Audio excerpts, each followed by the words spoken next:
जय जिनेंद्र दर्शकों, स्वागत है आप सभी का हमारी विशेष प्रस्तुति में। उत्तर प्रदेश की उद्योग नगरी कानपुर के लिए 19 मार्च का दिन अत्यंत ही शुभकारी था, क्योंकि इस दिन नगर में परम पूज्य आदर्श महाकवि भावलिंगी संत श्रवणाचार्य श्री 108 विमर्श सागर जी महामुनिराज सत्संग का मंगल आगमन हुआ था। परम पूज्य गुरुदेव के मंगल आगमन पर अखिल भारतीय आध्यात्मिक कवि सम्मेलन का भव्य आयोजन किया गया था। इस अवसर पर देश भर से आए विख्यात कवियों ने अपनी अद्भुत प्रतिभा से संपूर्ण वातावरण में हास्य विनोद की छटा बिखेर दी। तो आइए अवलोकन करते हैं कार्यक्रम के अनुपम दृश्यों का। मंगलमय कार्यक्रम की शुरुआत प्रातः काल की पावन बेला में परम पूज्य आदर्श महाकवि भावलिंगी संत श्रवणाचार्य श्री 108 विमर्श सागर जी महामुनिराज के अनमोल प्रवचनों को सुनते हुए हुई, जिसमें गुरुवर ने ज्ञान की महिमा का बखान किया कि जब जीव को कर्म का उपशम होता है तो औपसमिक सम्यक दर्शन होता है, या फिर क्षयोपशम होता है तो क्षयोपशम दर्शन होता है, और कर्म का क्षय होता है तो क्षायक दर्शन होता है। पर सम्यक दर्शन का अर्थ है श्रद्धान, और श्रद्धान उसे किस पर होगा? सच्चे देवशास्त्र गुरु पर होगा। सबसे पहले किस पर होगा? सच्चे देवशास्त्र गुरु पर सबसे पहले श्रद्धान होगा उसको। इसके बाद जब सच्चे देवशास्त्र गुरु पर श्रद्धान होता है तो जिसको सच्चे देवशास्त्र गुरु पर श्रद्धान है उसको नियम से अपनी आत्मा पर श्रद्धान है। नियम से, समझो बात को, उसको नियम से अपनी आत्मा पर श्रद्धान है, नियम से। अब उसे भले ही अपने आत्मा के विषय में ज्ञान हो या ना हो, लेकिन श्रद्धान उसे प्रकट हो गया है। यह ध्यान रखने वाली बात है, बहुत महत्वपूर्ण बात है, क्योंकि ये ज्ञान का क्षयोपशम कितना होगा यह कोई बड़ी बात नहीं है, परंतु जिसको श्रद्धान प्रकट हुआ है उसको ज्ञान प्रकट है। कम हो सकता है। गुरुवाणी श्रवण करने के पश्चात अब समय था संध्या काल में अखिल भारतीय आध्यात्मिक कवि सम्मेलन का। सर्वप्रथम पांडाल में उपस्थित महानुभावों ने गुरुवर के चित्र के समक्ष दीप प्रज्वलित कर कार्यक्रम की श्रृंखला को आगे बढ़ाया। दीप प्रज्वलन के बाद भक्तों ने विमर्श सागर जी महामुनिराज के पाद प्रक्षालन करते हुए अपने पुण्य कर्मों की वृद्धि की, क्योंकि गुरुवर की चरणों की रज को अपने ललाट से लगाना किसी सौभाग्य से कम नहीं होता। विमर्श सागर जी महामुनिराज जी की पाद प्रक्षालन पूर्ण होते ही बुद्धिजीवी झूमते गाते हुए गुरुवर के समक्ष आए और माँ जिनवाणी भेंट स्वरूप दी।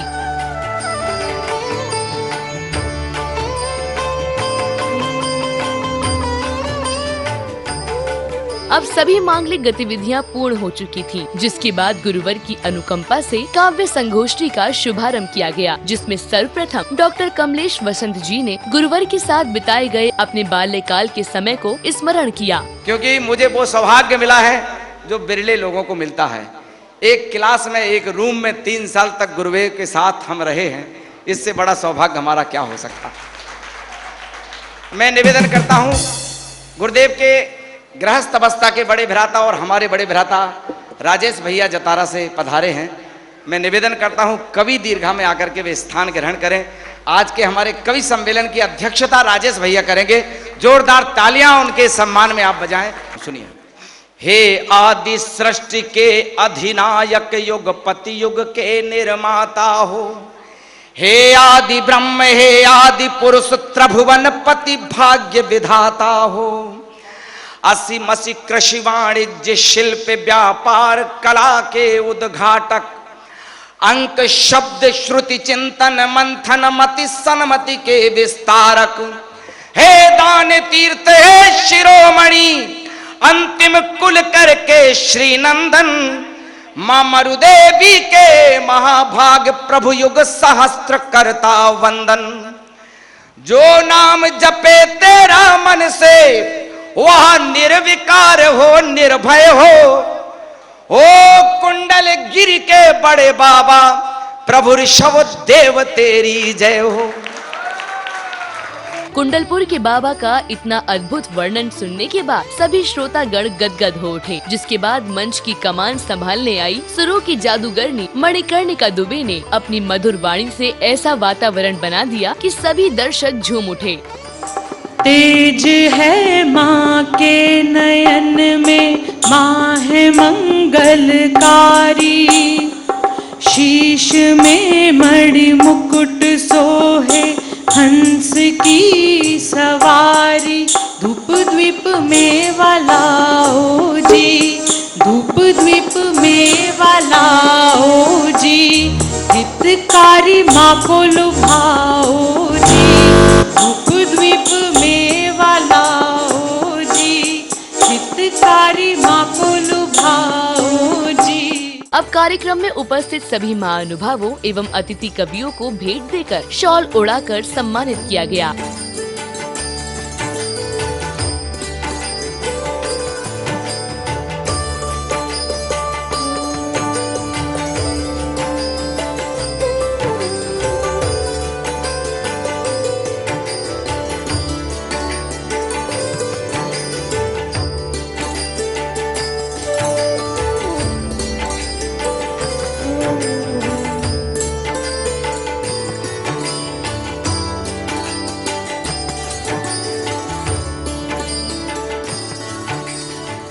आचार्य श्री के चरणों में विनम्र श्रद्धांजलि अर्पित करते हुए माताजी ने भी अपने अनमोल शब्दों से दर्शकों को संबोधित किया एवं अपनी रचना को प्रस्तुत किया।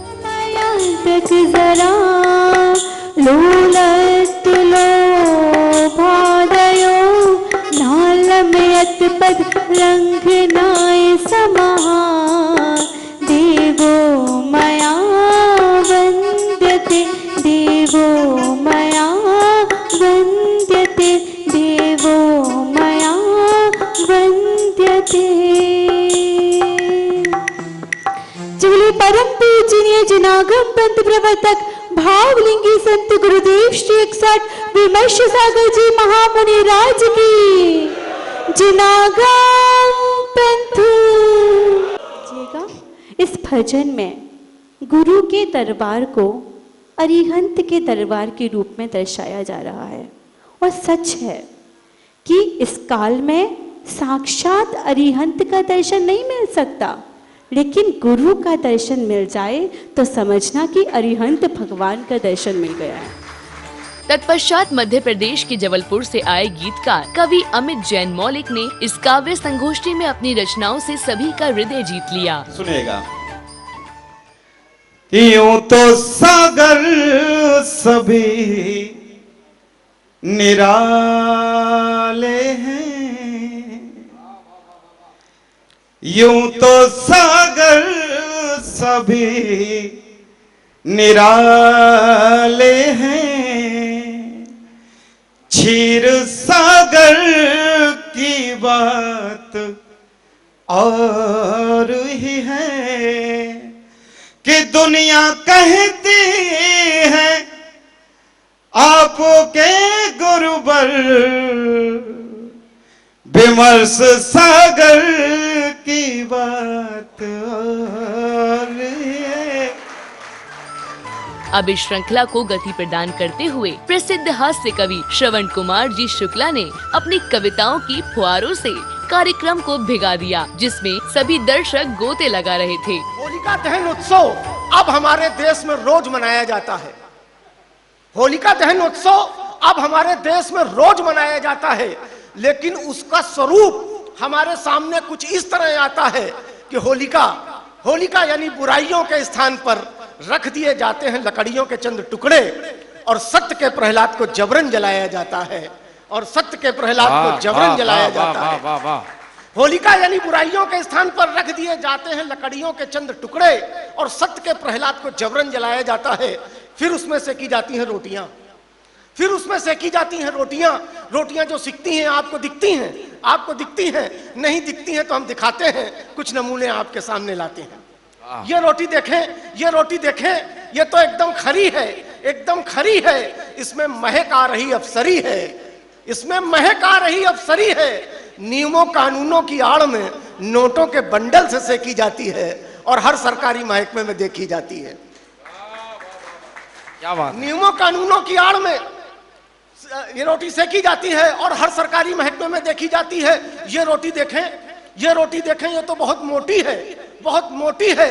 जो नहीं पा सके उनकी किस्मत खोटी है, क्योंकि ये घी में डूबी है, यही तो उसकी खूबी है, यही तो उसकी खूबी है। इसे खाते हैं लाला पूंजीपति सेठ, यानी कि जिनका निकला होता है पेट।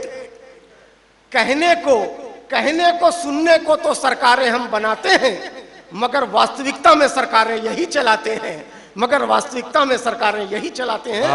और एक कानपुरिया संदर्भ की रोटी देखें कि इस रोटी की भौं चढ़ी नजर टेढ़ी, इस रोटी की भौं चढ़ी नजर टेढ़ी, मुंह पर गाली है, इसके अत्याचारों से त्रस्त जनता सारी है। शरीफों के पेट से जबरन निकाल ली जाती है और अपनी जेब में डाल ली जाती है। वाह वाह वाह। चूंकि मुफ्त के शोरबे और बोटी से खाई जाती है, इसलिए ये पुलिस की रोटी बताई जाती है। कवि अशोक सुंदरानी ने अपने विचित्र अंदाज से सभी दर्शकों को लोट-पोट कर दिया। उनके व्यंग्य सुनकर सभी जोर जोर से ठहाके लगाकर हंस रहे थे, क्योंकि उनकी पंक्तियों में दर्शक वास्तविकता को अनुभव कर सकते थे।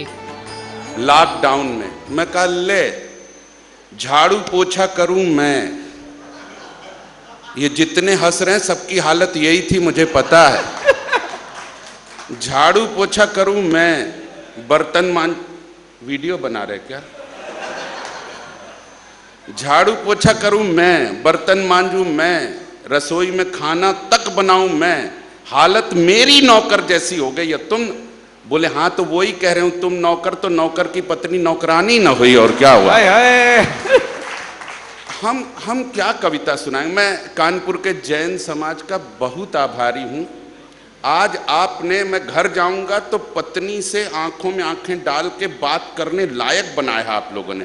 आप चाहे कोई लिफाफा ना देना, लेकिन आप लोगों ने काम कर दिया मेरा। मैं 20 साल तक, सत्य घटना बताता हूं, झूठ नहीं बोलता। जब इतने विधायक सांसद है तो मैं काहे को झूठ बोलूं? नहीं, गलत समझ रहे हैं आप लोग। मैं 20 साल काम किया भारत विकास परिषद में, कोई पद नहीं मिला, भगवान कसम। अब मेरी अक्षमता हो या कुछ हो, या मेरा काम करने का ढंग हो। फिर लाल कृष्ण अडवाणी जी आए मंदिर निर्माण के दौरान, बोले भाजपा में काम करो। 5 साल भाजपा में काम किया, कोई पद नहीं मिला। तो एक ने कहा ये लोकल संस्था है नागौद की, इसमें काम करो, उसमें तक कोई पद नहीं मिला। श्रीमती जी बोली तुम 2 कौड़ी के हो, किसी लायक नहीं हो, तुमको कभी कोई पद नहीं मिलेगा। लेकिन धन्य है कानपुर के जैन समाज के लोगों, आज एक ही दिन में मुझे 2 पद मिले, वो भी गुरुदेव विमर्श सागर जी महाराज के। वाह अशोक भैया वाह। अब जाके कहूंगा श्रीमती जी को कि हल्के में न लेना मेरे को। हाँ, एक दिन में 2 पद मिले और पद प्रक्षालन का सौभाग्य भी मुझे मिला है साहब। वाह वाह वाह। काव्य संगोष्ठी में कवियों ने अपने रचनात्मक व्यंगों से दर्शकों का खूब मनोरंजन किया, किंतु अब समय था परम पूज्य आदर्श महाकवि भावलिंगी संत श्रमणाचार्य श्री 108 विमर्श सागर जी महामुनिराज की अमृतमय वाणी को रसपान करने का। गुरुवर ने अपनी पंक्तियों से गुरु की महिमा का इतना सुंदर बखान किया कि सभी उन्हें सुनने के लिए आतुर हो रहे थे। गुरु के चरण छुओ और आचरण पूजो, कभी विनय बिना ज्ञान दीप नहीं जलता। गुरु बिन ज्ञान भी किया है शास्त्र पढ़ पढ़, ऐसे शब्द ज्ञान से न अज्ञान गलता। इसीलिए कहता गुरु की शरणा को पाओ, भक्त बने बिना भगवान नहीं मिलता। जय हो जय हो जय हो। कि ज्ञान ध्यान तप में जो रहते हैं लवलीन, ऐसे ज्ञानी ध्यानी गुरु निर्ग्रंथ संत हैं। आत्मा में रहें लीन, निज स्वभाव में प्रवीण, ऐसे आत्मज्ञानी गुरु निर्ग्रंथ संत हैं। रखें बात शल्य भाव, राग द्वेष का अभाव, सदा सम स्वभावी गुरु निर्ग्रंथ संत हैं। भेद ज्ञान बरत रहा लखा चिद रूप महा, सिरसा नमन करूं ये ही भगवंत हैं। किस तरह लोग विवाह बंधन से बंधकर अपने जीवन संगिनी के प्रेम में पड़ जाते हैं और अपनी जन्म जननी माता का निरादर करते हैं। इस मार्मिक प्रसंग पर गुरुवर ने अद्भुत ढंग से प्रकाश डाला और समझाया कि माँ का स्थान कोई नहीं ले सकता। जीवन संगनी पाकर माँ का प्यार भुलाएगा, घर में दीवाली होगी पर खुशी न पाएगा। माई घर की दीवाली, माई घर की दीवाली, होली घर का त्योहार। माई घर की दीवाली, होली घर का त्योहार। माँ के प्यार से इस दुनिया में नहीं किसी का प्यार। ओ प्यारी माँ, ओ माँ, प्यारी माँ। एक लड़की किस तरह मनुष्य जीवन में महत्वपूर्ण भूमिका निभाती है और मानव शरीर कितना क्षणभंगुर है, इस विषय पर भी महाराज श्री ने अपनी पंक्तियों के माध्यम से दर्शकों को जागरूक करते हुए काव्य संगोष्ठी को विराम दिया। हाथों में लकड़ी थामी चाल हो गई मस्तानी, हाथों में लकड़ी थामी चाल हो गई मस्तानी। यम के घर खुद जाने की जैसे मन में हो ठानी, यम के घर खुद जाने की जैसे मन में हो ठानी। बेटा बहु सोचे हो, बेटा बहु सोचे डोकरो कब मर जाए रे। जीवन है पानी की बूंद कब मिट जाए रे। जीवन है पानी की बूंद कब मिट जाए रे। तो दर्शकों, आप आनंद ले रहे थे उत्तर प्रदेश की उद्योग नगरी कानपुर में आयोजित हुए अखिल भारतीय आध्यात्मिक कवि सम्मेलन की मनोहारी झलकियों का, जहां एक ओर दर्शक कवियों की रचनाओं को सुनकर गदगद हो रहे थे, तो वहीं दूसरी ओर महाराज श्री की मार्मिक पंक्तियों को सुनकर सभी भाव विभोर हो उठे। तो दर्शकों, अभी के लिए इस कार्यक्रम में फिलहाल इतना ही। पुनः मिलेंगे आपसे अन्य किसी मंगलमय कार्यक्रम के दृश्यों के साथ। जय जिनेंद्र।